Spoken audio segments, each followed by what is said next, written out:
Charles Chaplin, without modesty, considered Monsieur Verdoux the cleverest and most brilliant film of my career. It is certainly the blackest of his comedies, the story of a serial killer who ends up beheaded on the guillotine. But, as he had always said, comedy is never very far from tragedy and horror. Under the proper circumstances, he wrote, murder can be comic. The idea was originally suggested by Orson Welles as a project for a dramatized documentary on the career of the legendary French wife killer Henri Désiré Landru, who was executed in 1922, having murdered at least 10 wives, 2 dogs, and 1 boy. Chaplin paid Welles $5,000 for the idea, with the agreement that the film would carry the credit based on an idea by Orson Welles. In later years, Welles claimed that he himself had written a script for the film, but this is unlikely. Certainly the written agreement between Chaplin and Welles makes no mention of it. The agreement was signed in 1941, but Chaplin took 4 more years to complete the script. In the meantime, the irritating distractions of a much publicized and ugly paternity suit had been compensated by his brilliantly successful marriage to Una O'Neill. Monsieur Henri Verdoux has much in common with his real-life original, Monsieur Henri Landru. Both are furniture dealers by profession, and both maintain a respectable bourgeois family life whilst marrying and murdering rich widows for their money. Like Landru also, Verdoux is finally caught when the family of one of his victims grows curious about her disappearance. Chaplin uses the story to make a satirical comparison between private and public murder. Verdoux declares, "As for being a mass murderer, does not the world encourage it? Is it not building weapons of destruction for the sole purpose of mass killing? One murder makes a villain, millions a hero. Numbers sanctify." Sentiments like these were deeply suspect in 1940s America, which had already begun to slide into the paranoia and witch-hunting of the Cold War years. The Breen Office, the American cinema's self-censorship system, initially disapproved the script in its entirety, claiming that it impugns the present-day social structure, even though the story was set in France between the 2 world wars. In the end, they were satisfied with only a few cuts, though the prudery of those times demanded the removal of all scenes that suggested that a husband and wife might share the same bed, or that a girl could be a prostitute. Apart from censorship problems, the shooting was faster and more trouble-free than any full-length film Chaplin had ever made. The soaring costs of production and the post-war rationing of film stock meant that Chaplin could no longer afford the luxury of improvisation and on-set experiment that previously characterized his working method. Economy now dictated that everything must be carefully planned in advance. So for the first time, Chaplin worked with a completely finished script, a precise shooting schedule, and meticulous planned drawings for every scene. To ensure authenticity in the French settings, he engaged as his assistant Robert Fleuret, the French director and an old friend and admirer. Monsieur Verdoux's moustache was also authentic. For the first time, Chaplin grew a real moustache for a screen role. The shooting was completed in less than 3 months. Monsieur Verdoux was released in New York in April 1947, at a time when the political paranoia was climbing to its first peak, with Chaplin vaguely suspected of radical sympathies as one of its most prominent victims. He was shocked by the generally unenthusiastic response to the premiere, but much more by a press conference at which hostile journalists declined to discuss the film, but insisted on asking him questions about his political sympathies, patriotism, tax affairs, and refusal to adopt American citizenship. Subsequently, the same right-wing zealots responsible for this harassment organized hostile pickets at cinemas showing the film, even forcing United Artists temporarily to withdraw it from circulation. This was the start of Chaplin's last and unhappiest period in the United States, which he was definitively to leave in 1952. But among all the hostility, there were still passionate supporters of Chaplin and Monsieur Verdoux. The most important of them all was the legendary critic James Agee of The Nation, who struck back at the reactionary opposition. He declared, "I believe that a democracy which cannot contain all its enemies of whatever kind or virulence is finished as a democracy." Chaplin was not, of course, America's enemy, but in the character of Monsieur Verdoux he was undoubtedly a critic in a society in which criticism was deeply unwelcome.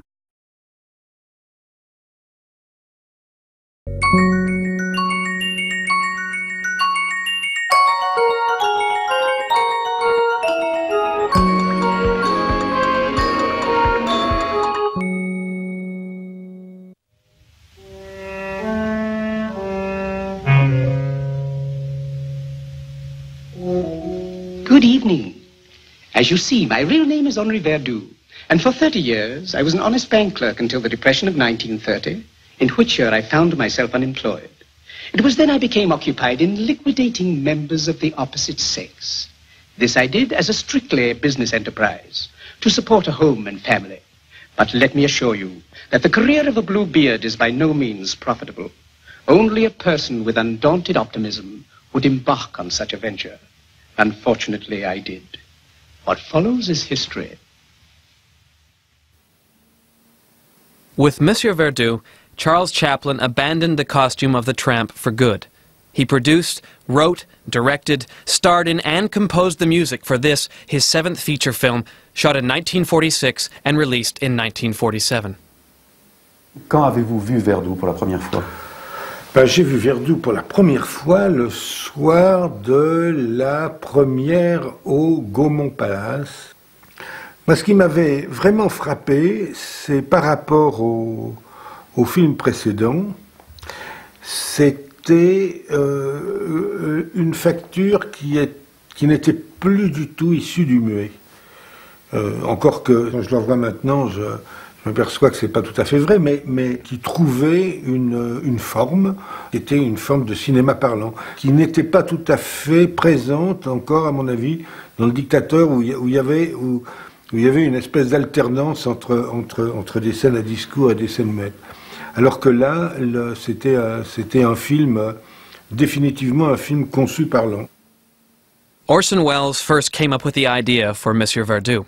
3 months after the release of Citizen Kane, Welles thought of making a film about the French wife murderer Henri Désiré Landru, and proposed the lead role to Chaplin, whose Great Dictator was then a great success. Chaplin saw in it the possible basis for a comedy of murders, which he would himself direct. In July 1941, he bought the story idea from Welles.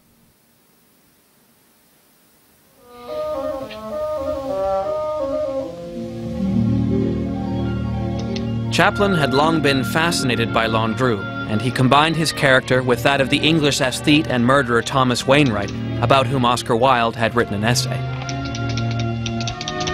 In the end, Verdoux trimming his roses was one of the few details he retained from the real-life Landru, who became the subject of a film by Claude Chabrol in 1962. Landru n'était pas un philosophe, Landru était un zigomard. Bon, et il est intéressant en tant que zigomard, c'est que il louvoyait, quoi. Verdoux est un philosophe. Monsieur Verdoux came a full 7 years after The Great Dictator. In the meantime, America had entered the war. Chaplin was in favor of an alliance with the Soviet Union and the opening of a second front, which would quickly brand him as a communist or communist sympathizer. He also met the woman of his life, Una O'Neill, whom he married at the age of 18. But the press and the FBI hounded Chaplin when a paternity suit was filed against him. Here was an opportunity to make him pay for his leftist sympathies. He was acquitted by the courts, but not by public opinion. That year, the bomb was dropped on Hiroshima.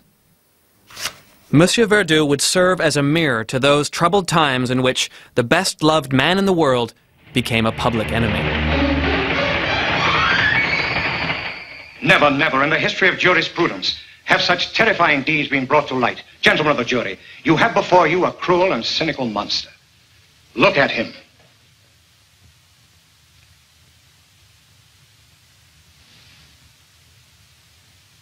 In the isolation, when I say isolation, I mean the motion picture community. There was a group, though, in town in the 40s, in this town, that was the most remarkable group of people. It was a group of refugees, so to speak, who had had to leave Germany because of Hitler.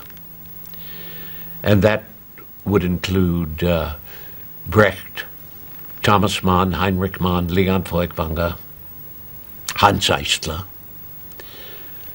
a wonderful composer, a student actually of Schoenberg as a young man, whom Charlie once asked to help with him, but he loved Hans. He really did. He had a great fondness.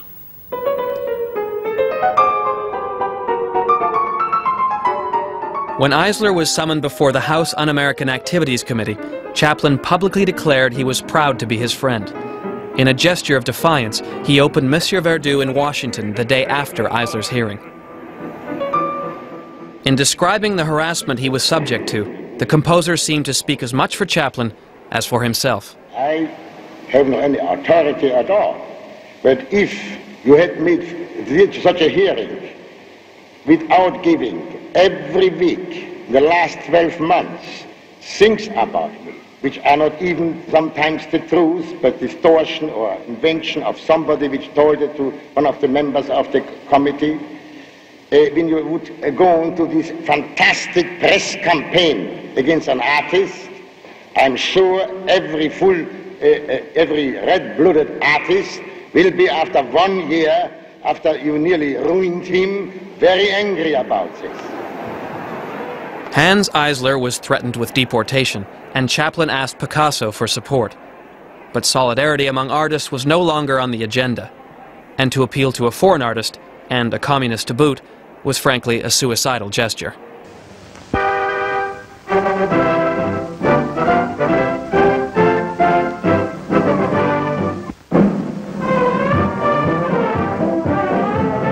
George Murphy, Ronald Reagan, and Robert Montgomery are among the top-flight movie actors testifying before the House Un-American Activities Committee in Washington.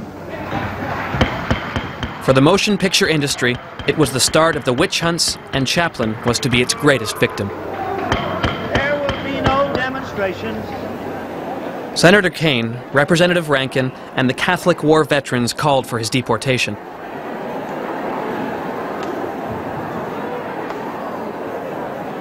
Monsieur Verdoux was boycotted in several states. It was his first commercial flop, except in Europe. Chaplin had no illusions. At the press conference for the film, he confronted the journalists. Thank you, ladies and gentlemen of the press.